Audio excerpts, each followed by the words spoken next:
রবিবারটা ছিল একদম অন্যরকম। আমরা গিয়েছিলাম একটা জন্মদিনের অনুষ্ঠানে। আমার খুব কাছের বান্ধবীর ভাইপোর 5 বছর বয়স হলো। আমি, আমার হাজব্যান্ড আর আমাদের আদরের আনাস তিনজনে মিলেই খুব সুন্দর একটা দিন কাটিয়েছি। আর চারিদিকে ডেকোরেশন ভীষণ সুন্দর ছিল। আনাসকে সকাল সকালই রেডি করে দিয়েছিলাম, কারণ দুপুরেই ছিল ইনভিটেশন।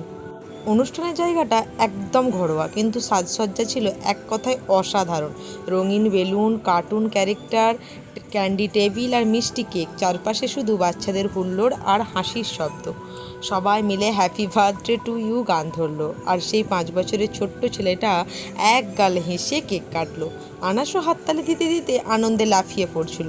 কেক খাওয়ার সময় সবার মুখে যেন একরকম শিশুসুলভ আনন্দ ছড়িয়ে পড়ল। সবাই মিলে তারপরে ফটো তোলার ব্যাপার, এই সব কিছুতেই এই ফটো তোলার ব্যাপারটা না থাকলেই নয়। সবাই মিলে সবার যে যার নৃত্য করে ছবি তুললো, কারণ ছবি এক একটা স্মৃতি। কারণ এই ছবিগুলো অন্য সময় আমরা বসে বসে দেখি, সেই সমস্ত স্মৃতির কথা আমাদের মনে পড়ে। তো ওরা ওখানে কেক কাটিং করছিল, আর আমি এখানে বান্ধবীদের সাথে বসে খুব করে গল্প করছিলাম, কারণ এই মুহূর্তগুলো আমরা খুবই কম পাই। সবার যে যার মতো বিয়ে হয়ে গিয়েছে, এখন আর দেখাই হয় না। যাই হোক, সব কিছু এখানে পর্ব মিটিয়ে প্রত্যেকটা রান্নাই ভীষণ সুন্দর ছিল। এখানে মেনু কার্ডে তোমরা দেখেই নিতে পারছো। তো প্রথমে পাতে পড়ে গিয়েছিল লেবু, তার সাথে স্যালাড, তার সাথে কাসুন্দি, তারপরে পড়ে গিয়েছিল ডিমের চপ। আর ভিডিওটা যদি ভালো লেগে থাকে, please like, share and subscribe to my channel.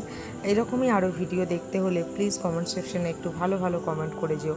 তারপরে এখানে পাতে রাইস পড়ে গিয়েছিল, রাইসের সাথে ছিল চিলি চিকেনের পর্ব শেষ করে সাদা ভাত, তার সাথে মাটন কষা, ফুলকপির চিংড়ি, আরও বিভিন্ন ধরনের পদ ছিল, যেটা খেয়ে তৃপ্তি করে আমরা বাড়ি ফিরলাম। আজকের মতো এইটুখানি।